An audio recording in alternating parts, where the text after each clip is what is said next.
स्वागत है आपका एफएनओ जंक्शन में। मैं हूं शरद दुबे और आप जो है अगले आधे घंटे जो है हम देखने वाले एक एक्शन पैक शो रहेगा जहां पे हम वायदे बाजार में बिकवाली और खरीदारी वाले शेयर्स में आपके जो है एक्सपर्ट टेक्निकल व्यूज लेने वाले हैं। वही इंडेक्स स्ट्रैटेजीज पे भी जो है नजर रहने वाली है।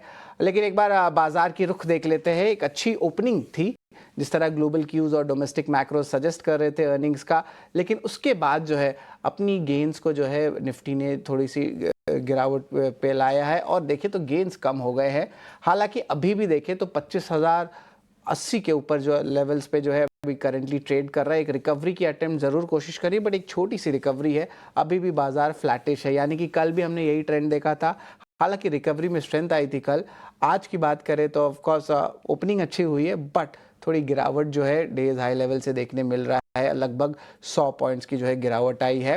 निफ्टी बैंक की बात करें तो कल जो था एचडीएफसी बैंक और आईसीआईसीआई बैंक इन्हें सपोर्ट कर रहे थे और आज भी देखें तो ये दो हेडलाइन बैंक्स में जो है ऑफकोर्स सपोर्ट थोड़ी दिखने मिली है, बट वो थोड़ा सा जो है गिरावट जरूर आया है। उसके कारण देखिए HDFC bank last 1 hour in the trade में जो है थोड़ी सी गिरावट डेज हाई से ज़रूर देखने मिल रही है। और आईसीआईसीआई बैंक की भी जो चार्ट पे देखे तो यहाँ पे भी जो है थोड़ी सी सपोर्ट दे रही है निफ्टी बैंक को। एक बार निफ्टी बैंक को लाते हैं और यहाँ पे रणनीति देखते हैं कि क्या इंपॉर्टेंट मोमेंटम आ सकता है। निफ्टी बैंक की चार्ट डायरेक्टर साहब एक बार फायर करें, देखिए कहाँ पे एक्शन देखने मिल रहा है। तो यहाँ देखिए यहाँ पे जो है गिरावट आया है, 56,900 लेवल्स के नीचे आ गया है। लेकिन देखिए वॉलेटिलिटी ज़रूर चल रही है बाजार में, पर एक टाइप से कंसोलिडेशन या रेंज बाउंड जो है दोनों निफ्टी बैंक दोनों ही देखने मिल रही है। लेकिन इंपॉर्टेंट लेवल्स को जो है ब्रेक नहीं की गई है, तो चिंता की उतनी बात नहीं है। और जो रणनीति आ रही थी, जो टेक्निकल एनालिसिस, जो बाय ऑन डिप्स की रणनीति थी, वो जो है आपके फायदे में भी हो सकता है, क्योंकि ओवरऑल ट्रेंड में अभी भी स्ट्रेंथ देखने मिल रहा है। इंडिया विक्स अभी भी कहे तो अपने लोअर लेवल्स पे ही है, तो कुछ ज़्यादा अपमूव या खास जो है वॉलेटिलिटी बाजार में नहीं देखने मिल रहा है। स्टॉक स्पेसिफिक अप्रोच ज़्यादा है, खास करके अर्निंग्स को लेके। और इंडिया विक्स के अलावा अगर हम बात करें ब्रॉडर इंडेक्सेस पे भी एक बार नज़र डालते हैं, तो ऑफकोर्स कल हमने देखा कि ब्रॉडर इंडेक्सेस की सपोर्ट आ रही थी ओवरऑल मार्केट्स में।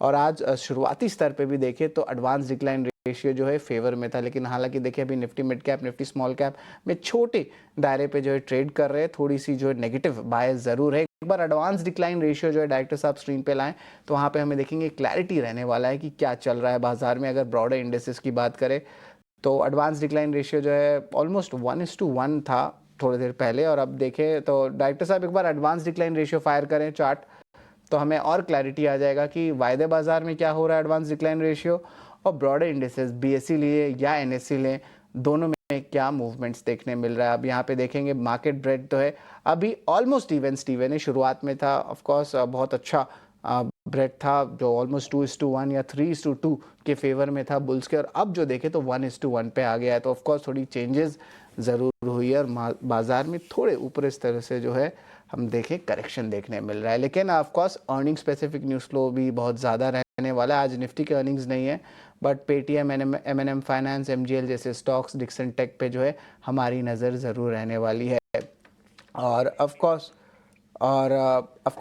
यहाँ पे तो डेवलपमेंट होगी, लेकिन एक एक्सक्लूसिव लिंक भी आ रहा है, इस पे भी हमारी नज़र है। नुवामा वेल्थ में प्राइवेट इक्विटी फर्म पीएजी अपनी 50% स्टेक हिस्सेदारी बेच सकती है। सीवीसी, क्रिस कैपिटल और परमिरा जैसे प्राइवेट इक्विटी फर्म हिस्सा खरीद की रेस में है। इस एक्सक्लूसिव खबर के साथ अनुराग जोशी जुड़े हैं। कम से कम 3 प्राइवेट इक्विटी कंपनियां नुवामा वेल्थ मैनेजमेंट, जो कि एक दिग्गज वेल्थ मैनेजमेंट कंपनी है, इस कंपनी की ड्यू डिलिजेंस कर रही हैं। अभी सूत्रों ने इतना स्वदेश को बताया है कि सीवीसी, क्रिस कैपिटल और परमिरा ये ड्यू डिलिजेंस कर रही है, और इनका मकसद ये है कि ये नुवामा में पीएजी नाम का एक निवेशक है जिसकी 54% भागीदारी है। इस 54% भागीदारी को खरीदने के लिए ये ड्यू डिलिजेंस हो रहा है। एक और प्राइवेट इक्विटी इन्वेस्टर EQT, उसने भी ये जो स्टेक है उसे खरीदने के लिए दिलचस्पी दिखाई है। जेपी मॉर्गन और मॉर्गन स्टैनली अभी पीएजी को इस सेल प्लान पे एडवाइस कर रहे हैं। और अभी अगर कुछ इसके बैकग्राउंड को देखा जाए तो पीएजी ने ये जो भागीदारी है नुवामा में, और ये मेजॉरिटी भागीदारी है, ये 2021 में ली थी और ये $325 मिलियन में उस समय खरीदी थी। और अभी अगर नोवामा की जो शेयर प्राइस देखे, नोवामा वेल्थ की, वह उसको अगर देखा जाए तो जो पीएजी की जो भागीदारी का जो मूल्य है वह करीब 15,000 करोड़ रुपए है। और तो ये पीएजी ने $325 मिलियन में तब खरीदी थी 2021 में, और अभी उसी जो वैल्यू है उसका मूल्य $1.7 बिलियन है। अब पिछले कुछ महीनों से कुछ इस डील में कई जो सूटर्स हैं वह आए हैं और ये भागीदारी खरीदने के लिए अब आगे परस्पर हैं। इसके आगे जो है जब ये ड्यू डिलिजेंस हो जाता है तो एक शॉर्टलिस्ट होगी, बाइंडिंग बिड्स मंगाए जाएंगे और उसके आगे जो भी जो सफल निवेशक है वह ये भागीदारी खरीदने के लिए आगे बढ़ेगा। जी धन्यवाद अनुराग। इम्पोर्टेंट डेवलपमेंट आ रहा है नोवामा वेल्थ की तरफ से। और ऑफ कोर्स स्टॉक की बात करें तो यहाँ पे भी जो है थोड़ी सी मोमेंटम देखने मिल रही है। एक बार नोवामा वेल्थ की चार्ट एक बार देख लेते, फिर अब मार्केट चेक पे आते हैं। तो ऑफ कोर्स यहाँ पे देखें कि नोवामा वेल्थ के जो है इम्पैक्ट आ रही है। लेकिन कुछ वायदे बाजार के स्टॉक्स है जिस पे हमारी नज़र है, जहाँ पे एक स्ट्रॉन्ग बिल्डअप भी आ रहा है। इटर्नल पे नज़र डालते हैं, स्टॉक 11% ऊपर है। वायदे बाजार के टॉप गेनर्स के लिस्ट में जो है आप कह सकते हैं यहाँ पे अच्छी मूवमेंट आ रही है। स्टॉक 11% ऊपर है इटर्नल। इसके अलावा पेटीएम आज नतीजे आने वाले हैं, स्टॉक 3% ऊपर है। इटर्नल की बात करें तो ब्रोकरेज अपग्रेड्स आई है, इनकी बिजनेसेस बहुत अच्छी तरह ग्रो कर रही है क्विक कॉमर्स की, और मैनेजमेंट कमेंट्री भी अच्छी आई है। अब देखिए 11% ऊपर है। वही पेटीएम की बात करें तो आज अर्निंग्स आने वाले हैं, खास करके एबिडा पॉजिटिव जो है पेटीएम जो है अपने नंबर्स में आ सकते हैं। तो पेटीएम पे भी जो एक अच्छी मोमेंटम है और दिन के जो हाई लेवल्स को होल्ड करके रखा है स्टॉक। अब तो 1050 पे है। डायरेक्टर साहब एक बार गेनर्स की लिस्ट एक बार फिर से दिखाते हैं। हमने पेटीएम की बात कर ली, हमने इटर्नल की बात कर ली है।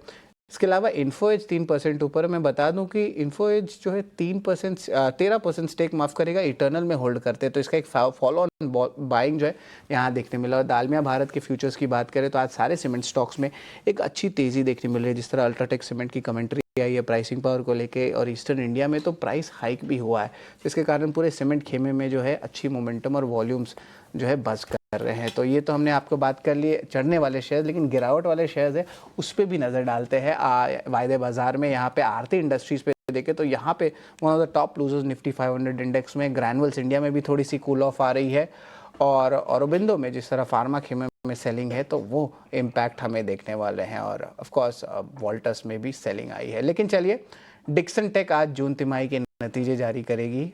नतीजे के अनुमान बताने के लिए सृष्टि जुड़ रही है। सृष्टि बताएं। तो डिक्सन टेक नतीजों की बात करें तो अच्छे नतीजे आने की उम्मीद है, क्योंकि लगातार हम जिस तरीके से जानते हैं कि कंपनी कितने मोबाइल प्रोडक्शंस कर रही है, ईएमएस स्पेस में one of the key players है, और डिक्सन टेक से इस बार अच्छी उम्मीदें हैं। जहां पर आप आय देखें, बिता देखें या फिर मुनाफा देखें तो साल दर साल और तिमाही दर तिमाही आपको डबल डिजिट ग्रोथ देखने को मिल सकती है।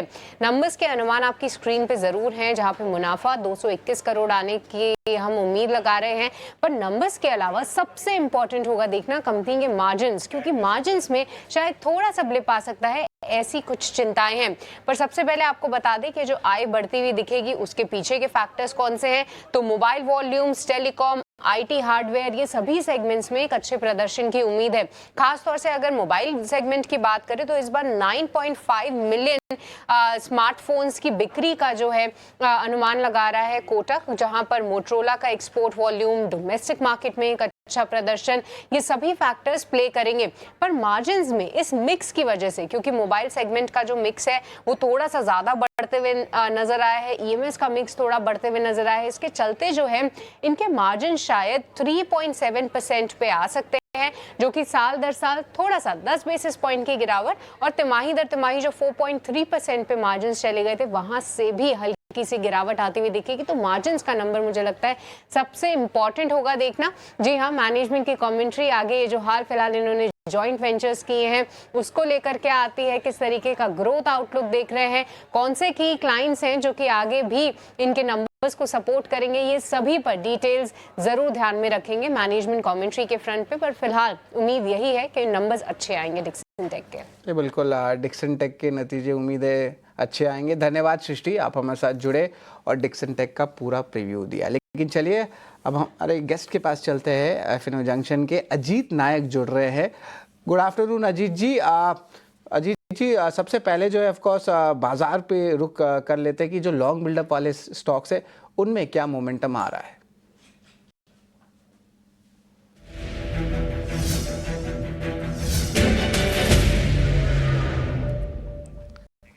अजीत जी, ताज़ा खरीदारी जो है दिखने मिल रही है इटर्नल में, जहाँ पे ऑफ कोर्स अर्निंग्स बहुत स्ट्रेंथ दिखाया। इन्फो एज की बात करें तो ऑफ कोर्स इटर्नल में इनका स्टेक है, इसलिए एक रबाउंड इफेक्ट आ रहा है। पेटीएम अहेड ऑफ रिजल्ट्स 3% ऊपर है। एक एक करके जो है ताज़ा खरीदारी वाले शेयर्स पे नज़र डालते हैं। इटर्नल पोजिशनली बहुत अच्छा लग रहा है, इस पर आपकी क्या सबसे पहले राय रहेगी? इटर्नल का स्टॉक देखे तो आज एक अच्छा वॉल्यूम भी देखने को मिला है, ओपन इंटरेस्ट भी बिल्डअप उसमें देखने को मिला है और एक गैप देखने को मिला है। तो अभी सबसे इम्पोर्टेंट ये है कि अगर ये स्टॉक में रियली स्ट्रेंथ है तो आज का जो गैप है 285 का जो लेवल है वो उसको ब्रेक नहीं करना चाहिए। अगर वो ब्रेक नहीं होता है और कल वापस ओपन इंटरेस्ट और लॉन्ग बिल्डअप होता है तो मुझे लगता है कि यहाँ से एक अच्छा 3 से 4% और हमें तेजी देखने को मिलने का उम्मीद है।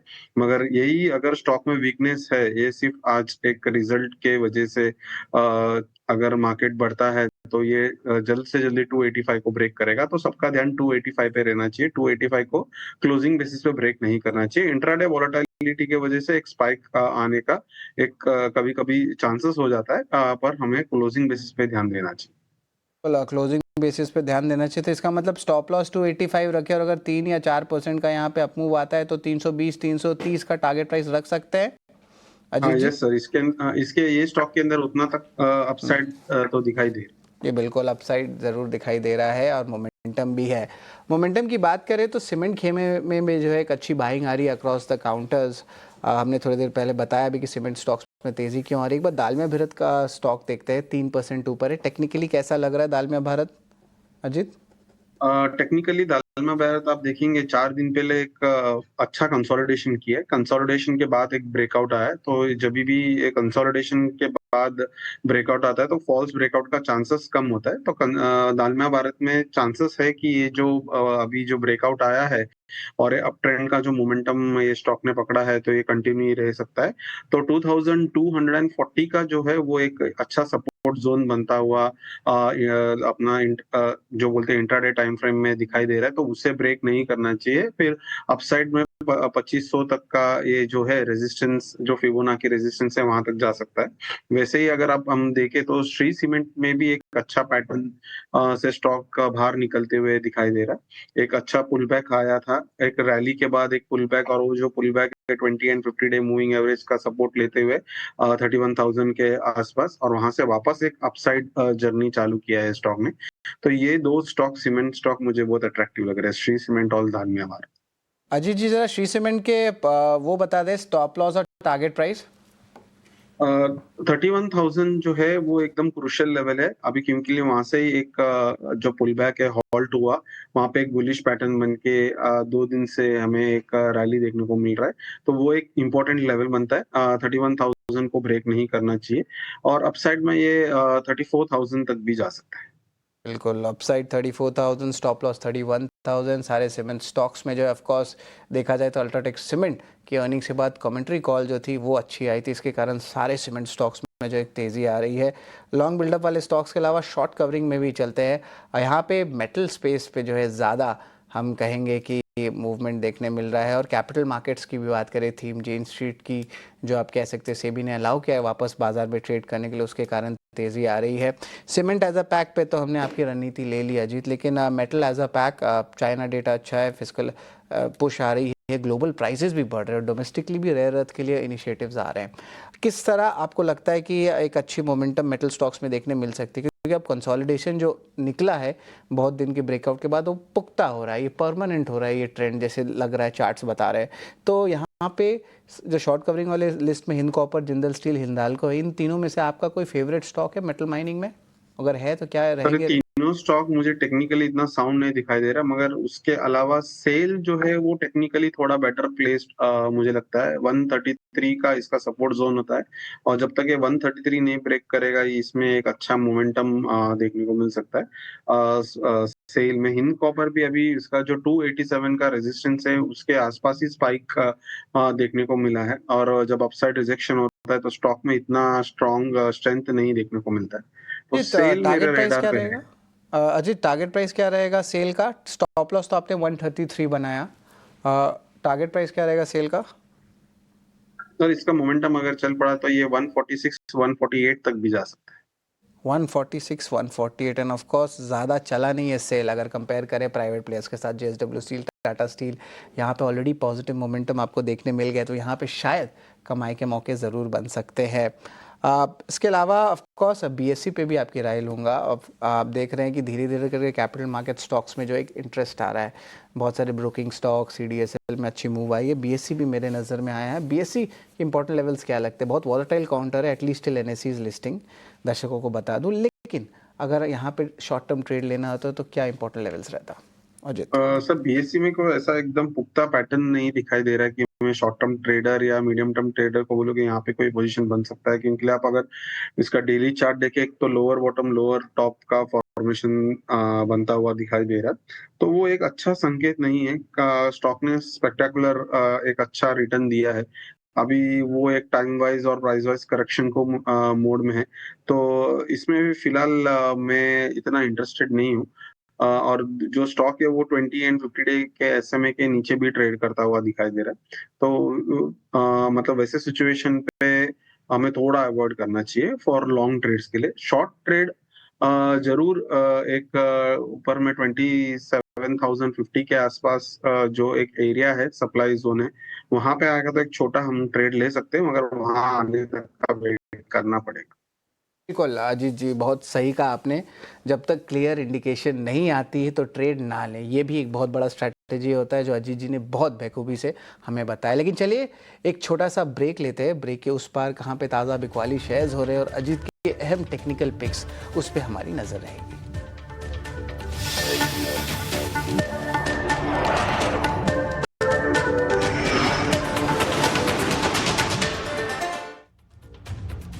चलते हैं ताज़ा बिकवाली वाले शेयर्स की तरफ।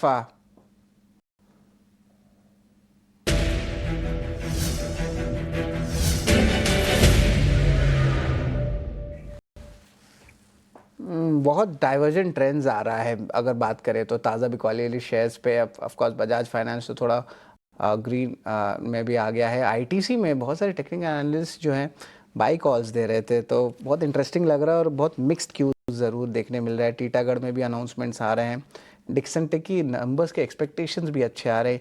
ये लिस्ट में जो है कुछ स्ट्रेंथ नहीं लग रहा है। शॉर्ट बिल्डअप के ज़रूर स्टॉक्स हैं हमारे स्क्रीन पे, बट यहाँ पे कोई एक्चुअल शॉर्ट बन रहा है कि नहीं, ये तो मुझे नहीं लग रहा।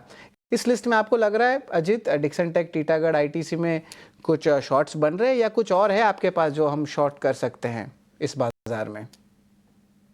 सर एक आरती इंडस्ट्रीज है जो इम्पोर्टेंट सपोर्ट है उसका 430-35 का, उसको आज ब्रेक करता हुआ दिखाई दे रहा है, और क्लोजिंग बेसिस में मुझे लगता है वीकनेस कंफर्म होगा। अगर वो होता है तो उसके अंदर एक 20 से 25 रुपए का एक जगह दिखाई दे रहा है मुझे। और दूसरा जो है, जो अभी नतीजे खराब आए एयू बैंक का, वो एक नियर टर्म छोटा सपोर्ट 715 के पास है, उसको ब्रेक करते ही उसमें भी एक अच्छा खासा गिरावट देखने को मिल सकता है। और जो तीसरा है वो ग्रैन्यूल्स है, वो भी एक बैरिश पैटर्न को कंफर्म किया है और 490 का इंपॉर्टेंट लेवल को भी ब्रेक किया है, तो ये भी एक 460 के आजू बाजू का जो सपोर्ट जोन है उसको टेस्ट कर सकता है। अभी आप इसके ये जो बिकवाली के शेयर के बारे में आपने बोला, उसके पहले एक थोड़ा सा मैं छोटा निफ्टी के बारे में बोलना चाहता हूँ। निफ्टी जो है वो एक टाइट रेंज में है, 24,900, और आप कॉल राइटिंग देखेंगे 25,200 300 के पास बहुत टाइट कॉल राइटिंग हुआ है। तो निफ्टी को एक मैनेज करते हुआ देखने को मिल रहा है। काफी एक्सपायरी समय देख रहा हूँ कि एक दिन में अचानक से पुट कल के अगर आप डेटा ओआई डेटा देखेंगे तो 25,000 और 24,900 में अच्छा पुट राइटिंग हुआ था, मगर आज वो टोटली रिवर्स हुआ है। 25,300 100 में ओपन इंटरेस्ट कॉल की तरफ बिल्डअप हुआ है। तो मार्केट को टाइट रेंज में रखा जा रहा है और जो स्टॉक्स है उसमें एक बिकवाली और खरीदी देखने को मिल रहा है। इसके लिए जो हमें एकदम नेगेटिव स्टॉक्स और एकदम हाईली पॉजिटिव स्टॉक्स ने दिखाई दे रहा है। और आईवी जो है वो बिल्कुल 10.92 के आसपास आया है इंडिया विक्स, तो एकदम लोवेस्ट आईवी पे चल रहा है। इसके लिए एक वोलेटिलिटी फैक्टर भी मार्केट में एब्सेंस देखने को मिल रहा है। मगर आईवी स्क्यूनेस और हम लोग वो स्टडी करते हैं तो ओवरऑल पैटर्न अगर स्टडी करेंगे तो बैरिशनेस है मार्केट के अंदर कहीं ना कहीं। तो सेल ऑन राइज जो है वो स्मार्ट मनी वो टाइप का गेम प्ले कर रहा है कि मार्केट को खोलते एकदम गैप अप करके वहां पे फिर सेलिंग करते। तो वो टाइप ऑफ जो सिस्टम है हमें देखने को मिल रहा है कि sell on rise due to the study of IVs. जो हम एटीएम ओटीएम और आईटीएम पुट एंड कॉल का आईवी स्टडी करेंगे तो हमें वो चीज समझने को मिल सकता है कि सेलिंग प्रेशर मार्केट में है। तो मिक्स ट्रेड लेना बहुत जरूरी है। सिर्फ मार्केट भले 20 डे और 50 डे के ऊपर है निफ्टी। अजीत, तो समय कम है, जल्दी से अजीत अपने टेक्निकल कॉल्स भी बता दें, क्या रहेंगे आपके कॉल्स? टेक्निकल कॉल आज का जो बाय है मेरा वो टेक कैम में है। टेक कैम को ले सकते हैं 956 के आसपास का बाइंग करके उसमें चल सकते हैं। और 922 का स्टॉप लॉस और टारगेट जो रहेगा 1003 का रहेगा। और दूसरा जो सेल कॉल जो है वो है आरती इंडस्ट्री पे 426 के आसपास का उसका रेट चल रहा है, तो उसमें एक सेल पोजीशन ले सकते हैं। ऊपर में 438 का स्टॉप लॉस और नीचे में जैसा बताया 400 के आजू बाजू का टारगेट। डायरेक्टर साहब, आरती इंडस्ट्रीज और टेक महिंद्रा के जो इम्पोर्टेंट कॉल्स हैं उनको एक बार स्क्रीन पे ले आते हैं। यहाँ पे देखेंगे टेक महिंद्रा की बाय रेटिंग आई है और आरती इंडस्ट्रीज की यहाँ पे सेल रेटिंग आई है। थोड़ी देर पहले हमने इन्हें डिस्कस भी किया था। लेकिन अजीत चलिए, समय जो है ख़त्म हो चुका है।